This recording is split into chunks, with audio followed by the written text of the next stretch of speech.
Baik, Assalamualaikum warahmatullahi wabarakatuh. Tadis IPA semester 4 kelas A, terutama kelompok 2. Di sini Bu Alvira akan menyampaikan review terkait dengan presentasi dan makalah yang sudah disusun oleh kelompok 2. Baik, untuk yang pertama terkait dengan presentasi yang dilakukan oleh kelompok 2 terlebih dahulu, nanti dilanjutkan review makalahnya. Baik, untuk kelompok 2 di sini saya rasa sudah cukup jelas ya dari penyampaian lafal suaranya di video ini sudah cukup baik, akan tetapi ada beberapa hal yang masih kurang dalam penyampaiannya. Di antaranya yang pertama, sebagian besar dari materi yang ditulis pada PowerPoint ini ditulis dalam bentuk paragraf ya. Sehingga kalau ditulis dalam bentuk paragraf seperti ini adalah salah satu contoh paragraf. Mohon maaf. Oke, seperti ini. Ini adalah contoh paragraf. Ketika kita lihat, maka tulisannya masih terlalu kecil. Yang pertama. Kemudian sulit audiens atau penyimak itu memahami inti dari materi yang disampaikan oleh penyaji. Nah, ini supaya lebih mudah ya, mudah dipahami, akan lebih baik penulisannya tidak dalam bentuk paragraf atau kalimat yang berkelanjutan seperti ini. Bisa dibuat poin-poin. Ya, namanya juga PowerPoint, bukan power paragraf, sehingga yang ditulis cukup poin-poinnya saja. Nah, penjelasan lebih detailnya nanti disampaikan melalui penyampaian oleh penyaji. Itu yang pertama. Kemudian selanjutnya, nah tadi ada mahasiswa anggota kelompok yang lupa slideshow dari PowerPoint-nya, sehingga tulisannya juga tidak begitu jelas dibandingkan anggota kelompok yang lainnya. Sebentar. Nah, ini ya. Ini seharusnya bisa di slideshow ya, sehingga tulisannya bisa lebih jelas. Seperti ini juga tulisannya kan ya masih dalam bentuk kalimat yang berkelanjutan seperti ini. Akan lebih baik satu slide saja ini membahas tentang epidermis ya. Diberikan pengantar sedikit kemudian gambarnya. Jadi materi ini jangan melulu tulisan. Akan lebih baik kalau Anda itu hanya menampilkan gambar saja, gambar epidermis, gambar korteks, atau gambar penampang melintang atau penampang membujur dari organ akar maupun batang. Kemudian Anda tunjukkan ini adalah epidermis bagian terluar. Fungsinya adalah, jadi ciri-ciri dari epidermis adalah ya, ciri-cirinya apa. Kemudian Anda juga bisa menyampaikan fungsinya apa. Cukup satu slide ya. Kemudian di slide selanjutnya masih Anda tunjukkan penampang melintang dari batang maupun akar. Kemudian Anda tunjukkan korteks. Korteks itu apa? Fungsinya apa? Kemudian bagian selanjutnya ada endodermis di slide selanjutnya. Seperti itu. Bukan membaca PowerPoint seperti yang disampaikan oleh kelompok 2. Jangan banyaknya tulisan. Jadi tujuan presentasi ini adalah untuk menjelaskan kepada audiens atau penyimak video, bukan sebagai formalitas saya melakukan presentasi karena tugas dari dosen. Ya udah, saya membuat PowerPoint kemudian saya bacakan. Bukan seperti itu. Tujuannya adalah melatih Anda memiliki kemampuan seperti seorang guru mencoba menjelaskan materi kepada muridnya. Ya, di sini Anda berlatih untuk menjelaskan materi kepada audiens atau teman-teman dari mahasiswa. Jadi minimal Anda sendiri paham sebelum memahamkan teman-teman semuanya. Ingat ya. Jadi yang pertama ketika membuat PowerPoint ya isinya poin-poin ya. Singkat, padat dan jelas. Selebihnya Anda jelaskan dengan menggunakan lisan atau dengan menggunakan penjelasan. Kemudian untuk materi. Nah, materi untuk PowerPoint, ingat kalau pada mata kuliah anatomi dan fisiologi makhluk hidup lebih banyak Anda tunjukkan gambar atau Anda bisa masukkan video Ya, karena banyak sekali materi-materi tentang anatomi dan fisiologi makhluk hidup itu di YouTube. Anda bisa masukkan, kemudian jelaskan. Jangan biarkan video itu berbicara sendiri, tetapi Anda yang menjelaskan perjalanan atau sistem transportasi yang ada di video tersebut. Gitu ya. Oke, dan selanjutnya sama halnya dengan anggota kelompok yang lainnya pada kelompok 2 ini. Saya juga melihat ya ini lebih berbeda ya. Kalau tadi pakai screen recorder, kalau ini pakai KineMaster.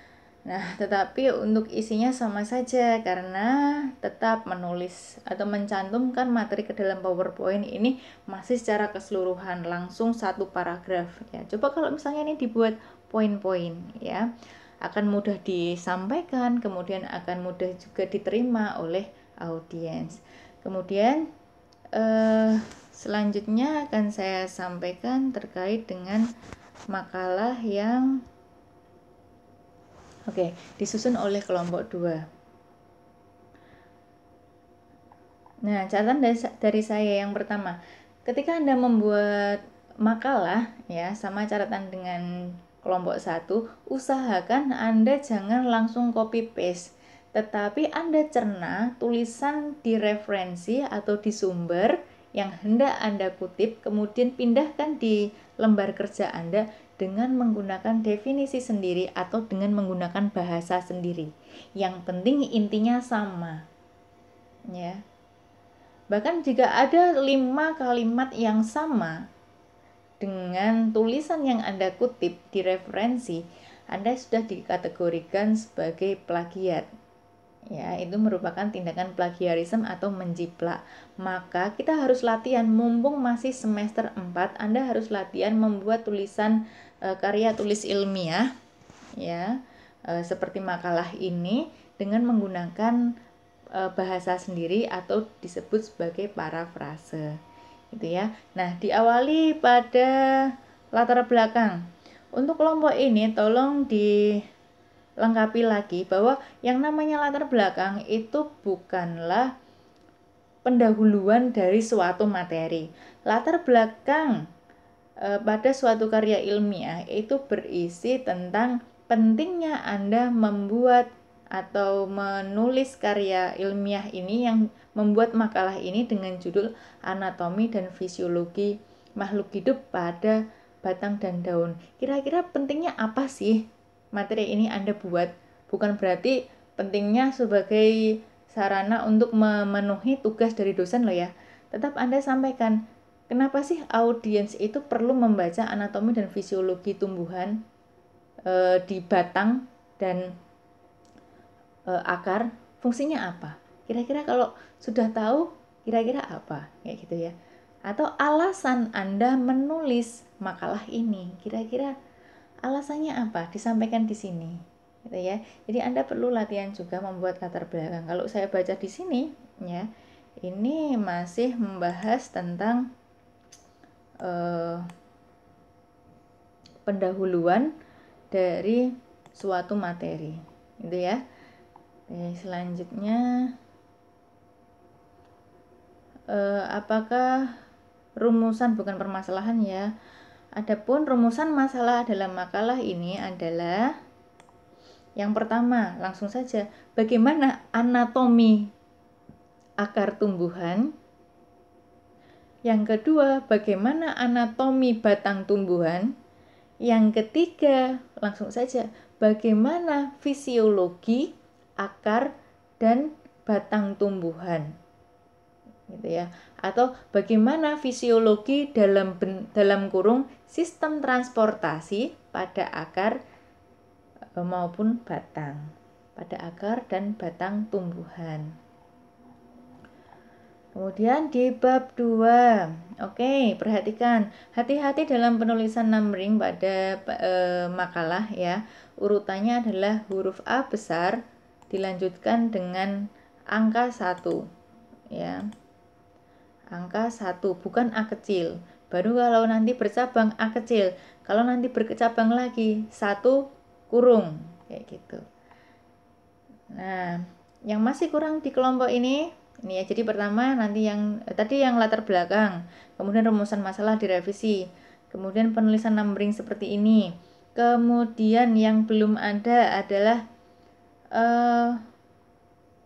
footnote-nya ya, catatan kakinya, bahwa tulisan ini dikutip dari sumber apa, belum ada ya. Masa semuanya ini nggak ada yang ngutip, tapi kok di belakang ada daftar pustaka.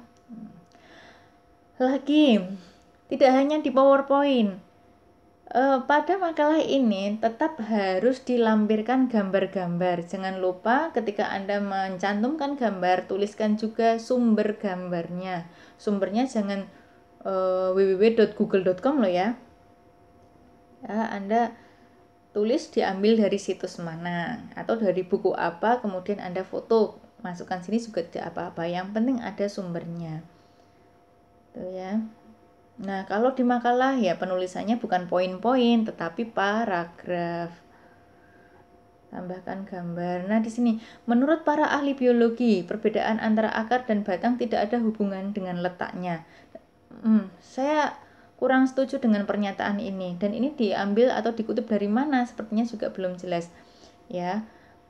Akar dan batang itu perbedaannya jelas. Ya, tapi di sini ada contoh kentang. Kentang itu seperti istilahnya adalah perkecualian atau bentuk dari modifikasi batang. Jadi batang yang letaknya di dalam tanah kemudian memiliki fungsi sebagai cadangan makanan, gitu ya. Jadi tambahkan juga di sini sepertinya belum ada materi tentang modifikasi akar maupun batang. Nanti tolong ditambahkan. Jadi modifikasi akar itu ada akar gantung ya. Kemudian akar seperti akar di bakau itu dan lain sebagainya. Nanti Anda akan mengetahui macam-macam dari modifikasi akar. Ada juga modifikasi dari batang ya. Nanti tambahkan di sini. Nah, di sini juga tidak ada gambarnya, jadi tolong ditambahkan gambar dari anatomi akar maupun batang. Nah, kemudian di sini saya tandai perbedaan batang dikotil dan monokotil. Nah, perhatikan, ini adalah makalah, bukan catatan, bukan PowerPoint. Maka setelah Anda menuliskan subjudul seperti ini, di bawahnya itu tetap harus ada kalimat pengantar. Ya, batang dikotil dan monokotil memiliki perbedaan. Titik. Adapun perbedaan dari batang dan dikotil dan monokotil dapat dilihat pada tabel 2.1. Artinya berada di bab 2 urutan yang pertama. Itu. Kalau perlu Anda tampilkan juga gambar anatomi melintang akar atau batang monokotil maupun dikotil. Nah, ini bukan PowerPoint, ini bukan catatan, maka tetap harus dituliskan kalimat pengantar. Ya, kemudian jangan dibuat poin-poin. Buatlah kalimat dalam bentuk paragraf. Perhatikan, ketika membuat paragraf pun juga perlu hati-hati. Jangan membuat paragraf itu hanya terdiri dari satu kalimat. Minimal itu ada 2 kalimat. Yang pertama adalah ide pokok, kemudian yang kedua adalah ide penjelas dari ide pokok tersebut. Jadi jangan bentuk poin-poin. Ketika hendak menuliskan poin-poin pun itu juga ditulis jangan bentuk simbol seperti ini. Tetap Anda tuliskan nomornya pakai sistem numbering, ya. Jangan yang simbol. Oke, kemudian ini materi penyerapan air. Masih ada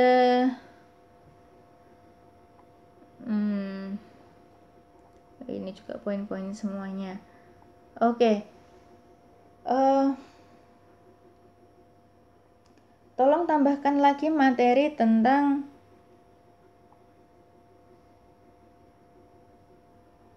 penyerapan intravaskuler dan ekstravaskuler. Ya. Nah, nanti juga ada pembahasan tentang gambar ini, intravaskuler dan ekstravaskuler. Oke. Nah, kesimpulan itu akan lebih baik ditulis dalam bentuk poin-poin, bukan paragraf seperti ini.